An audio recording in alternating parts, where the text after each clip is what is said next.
So, we've already had 2 games, a book, an interview, a trailer for a 3rd game, a collab confirmed, 5 movie updates over on Twitter, a patch update for security breach for PlayStation, and depending when this is released, possibly an announcement from Steelwall.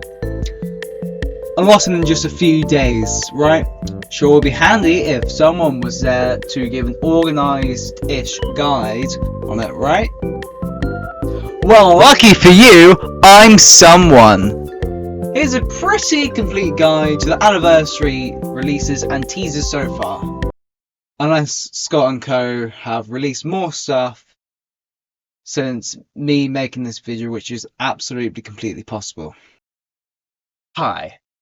I'm in the middle of editing and my laptop just stopped giving me audio, so slightly stressed. I have no idea if this is even going to work at this point. But whilst I'm editing, Steelwall does exactly what I thought they would do, which is release the brand new trailer. So let's have a look. Okay. Creepy, weird pattern things. Music box, puppet.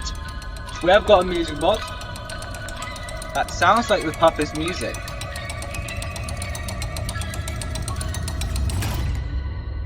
Is it the puppet? Is it going to be a version of the puppet? Is the mimic going to be the puppet? That's a weird gesture thing. Which is apparently the mimic is Secret of the Mimic, which I knew. And there was like a weird reel flash thing. Secret of the Mimic. When's it coming out? When are we coming out? 2025! As I was saying, 2025. So next year. This is fucking epic. So we've got not much but a lot. So we've got this guy. He looks like, apparently he's a mimic. Look at that. Eyes kind of match up. He kind of sounds like Moon. Looks kind of like a clown or a jester, judging by that and the fact that he's got some kind of connection to Sun and Moon. So obviously he is. It could be a reference to the books and the Tales of the Peaks Black Stingers. Then what was the reels? We need to look at the reels. Let's just play back.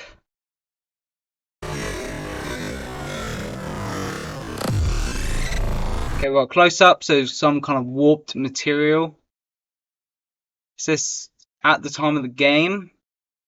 Is this when he's like first introduced, or is this afterwards? Like, whereabouts is this? It's a close up of him. Up from that. We got a date. 1979. So the theories, the current idea, the theories, the ideas of the timeline, it's correct. Everyone's kind of saying, I think, could be wrong in saying this, but I'm pretty sure the team at Game Theory, they were the ones who first said the late 1970s. Or sometimes in the 1970s is when we kind of think that it's going to start. That's when we think everything's going to start in the timeline. So we could get some stuff on the early timeline. Also, I'm pretty sure.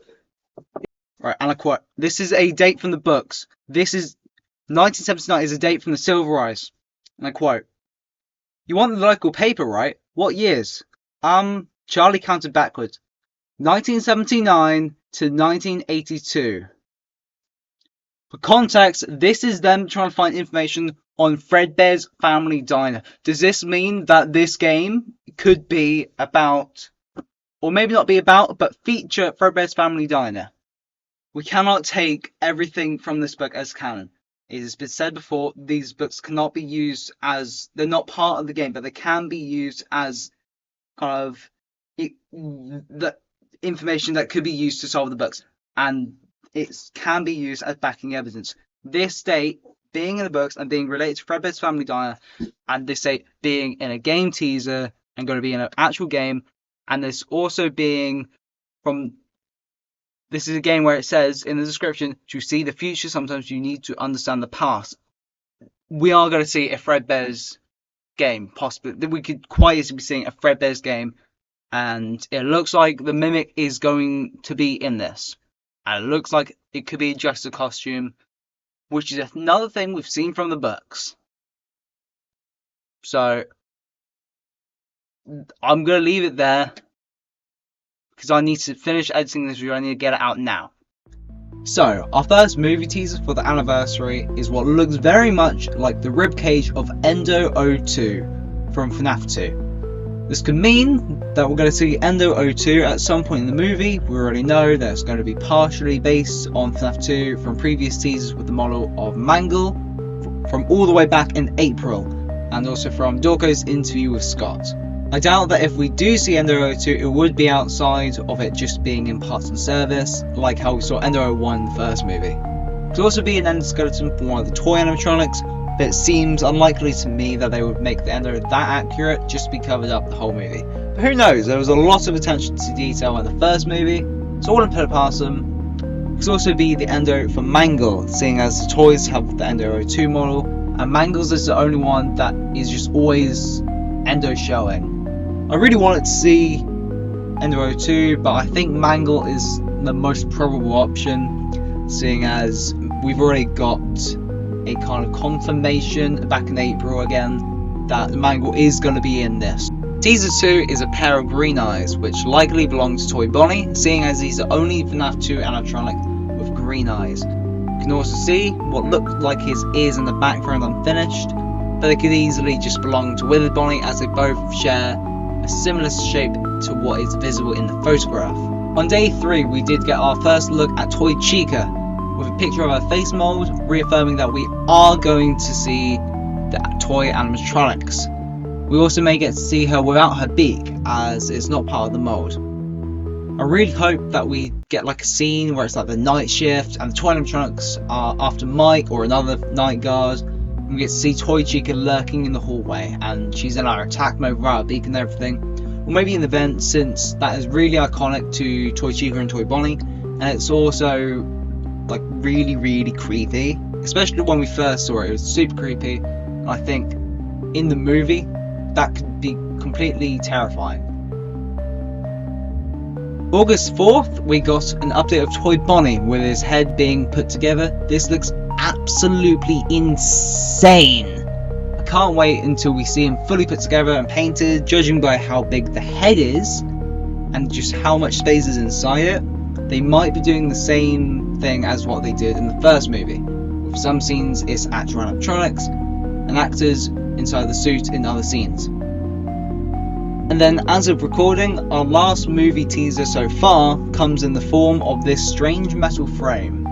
This one is the least obvious teaser, and it has a lot of people stumped, including me. My first thought was maybe it could be an endo or a frame for the puppet, because of the spindly frame, but the lower half of the frame is just what makes me a lot less certain on this, because obviously it's still being built, so maybe it's just a stand whilst they're actually building it and they're going to add the legs later, but it just doesn't look like the bottom half can actually move, it's just rods. What's really interesting about this picture is that if you zoom in on the bottom right hand corner, you can see W.Bonnie 185. W Bonnie can only mean Withered Bonnie, but I'm not as sure on those 3 digits after. Perhaps it's an inventory code so that then they know exactly what's what. Like they're gonna have that in most, if not all, movie production stages. Especially a company that is as large as the Jim Henson crew. There's so much that they've got to keep track of. There's going to be numbers, and this could just be Withered Bonnies. I tried searching for 185 in a relation to FNAF, but all was mostly just page 185 of a fanfic, or number 185 in a gallery of FNAF teasers, or a video with 185 views, etc, etc. So I haven't got a clue. So if you know, you're better off than most of us. Okay, I'm pretty sure that everything else here is going to be much quicker to cover, especially as I'm not trying to spoil for those who haven't yet played, watched or read the following. So August 1st, the same day as our ribcage teaser, we got the lovely game My Pop Goes. This is essentially a FNAF Tamagotchi and a prequel to Pop Goes Arcade and Pop Goes Evergreen, with all 3 being made by developer Kane Carter. Whilst I myself have not played it yet, I am looking forward to playing it, and from the videos I've seen, it looks amazing. It's fun, entertaining, with some possible lore drops for the Pop Ghost franchise. The next day we got the Joy of Creation demo, which is a reimagining of the original... Origid? The fuck is Origid? A reimagining of the original Joy of Creation game, made by the same developer as the original, Nixon. This is possibly the scariest FNAF fan game, with an amazing story and graphics, and that's going for both the original and the new one. I tried to play the demo, but well, I'll let him explain. Okay, so I have no idea at what point I'm going to show this little clip, but I've just tried to play the Joy of Creation remake, which came out about a few hours ago. And this is no fault through the game. I cannot play it. That's simply because the game requires a certain processor in order for the game to not crash. It does give you the option to just ignore that, which I did. But due to how it works, not so much how it works, but like how large of a game it is, how it runs, and just the minimal requirements that your computer needs. I'm to be honest, I don't fully understand all the thingamajiggabob. But the long and the short of it is, my laptop is weak. But yeah, this is a great game. I would recommend you play it. And if you can't play it, because like me, the thing you're trying to run it on is just go boom. Or it'll let you play a little bit of it and then crash. I'd recommend watch someone who actually can. By this point, I'm sure a bunch of FNAF YouTubers and non-FNAF YouTubers, for that matter, have probably gone live and done live streams and videos and stuff. I'm just improvising here.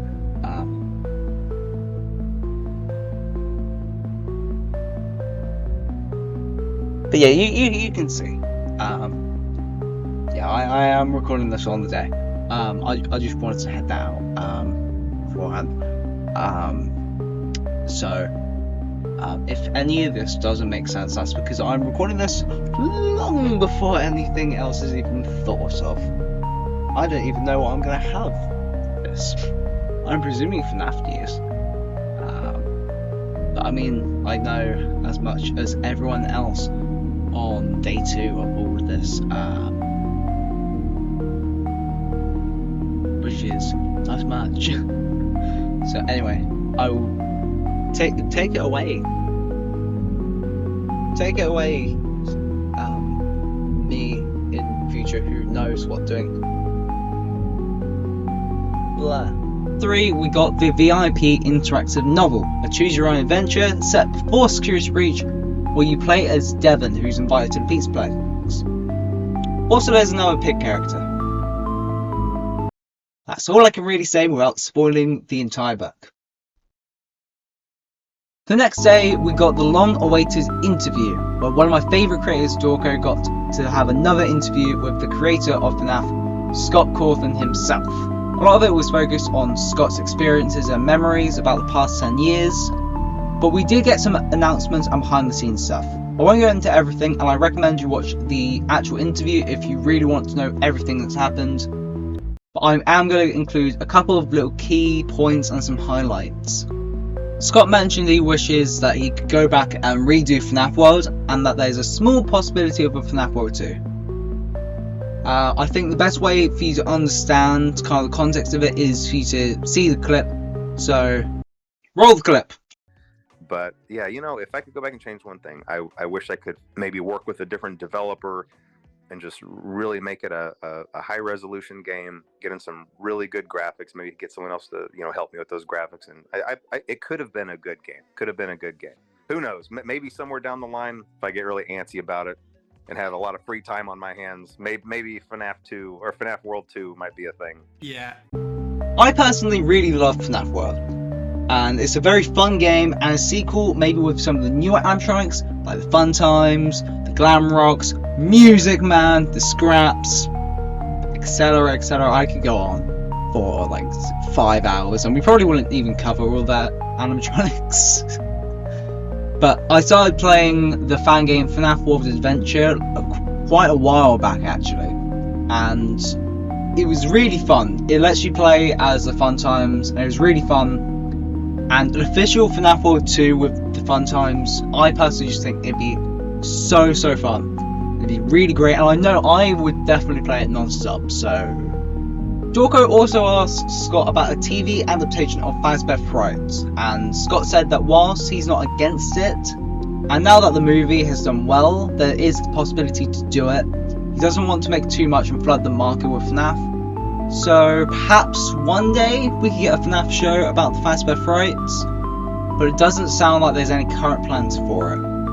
Whilst there's not any plans for a TV Fazbear Frights adaptation, there could be a video game series based on the Fazbear Frights series.